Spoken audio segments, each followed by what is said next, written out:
ಪರಿಸರ ಸಂರಕ್ಷಣೆ ನಮ್ಮೆಲ್ಲರ ಹೊಣೆ.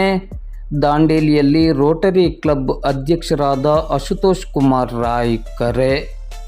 ಸರ್ವಸ್ವವನ್ನು ನೀಡುವ ಪ್ರಕೃತಿ ಮಾತೆಯನ್ನು ಗೌರವಿಸುವುದು, ಆರಾಧಿಸುವುದು ನಮ್ಮೆಲ್ಲರ ಆದ್ಯ ಕರ್ತವ್ಯ. ಪರಿಸರ ಇದ್ದರೆ ನಾವು ಎನ್ನುವ ಅರಿವು ನಮಗಿರಬೇಕು. ಪರಿಸರ ಸಂರಕ್ಷಣೆ ನಿಮ್ಮೆಲ್ಲರ ಪ್ರಮುಖ ಹೊಣೆಯಾಗಿದೆ ಎಂದು ದಾಂಡೇಲಿಯ ರೋಟರಿ ಕ್ಲಬ್ಬಿನ ಅಧ್ಯಕ್ಷರಾದ ಅಶುತೋಷ್ ಕುಮಾರ್ ರಾಯ್ ಅವರು ಹೇಳಿದರು. ಅವರು ದಾಂಡೇಲಿ ನಗರದ ರೋಟರಿ ಕ್ಲಬ್ ಹಾಗೂ ವೆಸ್ಟ್ ಕೋಸ್ಟ್ ಕಾಗದ ಕಾರ್ಖಾನೆಯ ಆಶ್ರಯದಡಿ ಇಂದು ಮಂಗಳವಾರ ರೋಟರಿ ಶಾಲೆಯ ಆವರಣದಲ್ಲಿ ಸಸಿ ನೆಟ್ಟು ವನ ಮಹೋತ್ಸವ ಕಾರ್ಯಕ್ರಮಕ್ಕೆ ಚಾಲನೆಯನ್ನು ನೀಡಿ ಮಾತನಾಡುತ್ತಿದ್ದರು.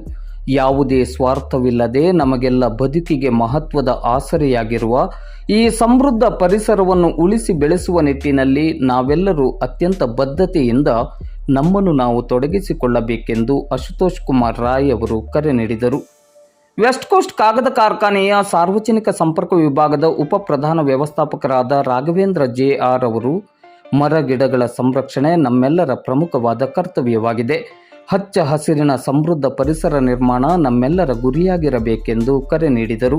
ಈ ಸಂದರ್ಭದಲ್ಲಿ ವೆಸ್ಟ್ ಕೋಸ್ಟ್ ಕಾಗದ ಕಾರ್ಖಾನೆಯ ಸಾರ್ವಜನಿಕ ಸಂಪರ್ಕ ಅಧಿಕಾರಿ ರಾಜೇಶ್ ತಿವಾರಿ, ರೋಟರಿ ಕ್ಲಬ್ಬಿನ ನಿಕಟಪೂರ್ವ ಅಧ್ಯಕ್ಷರಾದ ರಾಹುಲ್ ಬಾವಾಜಿ, ರೋಟರಿ ಕ್ಲಬ್ಬಿನ ಪ್ರಮುಖರಾದ ಎಸ್.ಜಿ. ಬಿರಾದರ್, ಪ್ರಕಾಶ್ ಶೆಟ್ಟಿ, ಆರ್.ಪಿ. ನಾಯಕ್, ಸುಧಾಕರ್ ಶೆಟ್ಟಿ, ದೀಪಕ್ ಬಂಡಗಿ, ಪ್ರಕಾಶ್ ಕನಿವೇಹಳ್ಳಿ, ಶೇಖರ್ ಪೂಜಾರಿ ಹಾಗೂ ರೋಟರಿ ಕ್ಲಬ್ಬಿನ ಸದಸ್ಯರು ಮತ್ತು ರೋಟರಿ ಪ್ರಾಥಮಿಕ ಶಾಲೆ, ಪ್ರೌಢಶಾಲೆ, ಆಂಗ್ಲ ಮಾಧ್ಯಮ ಶಾಲೆಯ ಶಿಕ್ಷಕ ವೃಂದದವರು, ಸಿಬ್ಬಂದಿ ವರ್ಗದವರು ಮತ್ತು ವಿದ್ಯಾರ್ಥಿಗಳು ಉಪಸ್ಥಿತರಿದ್ದರು.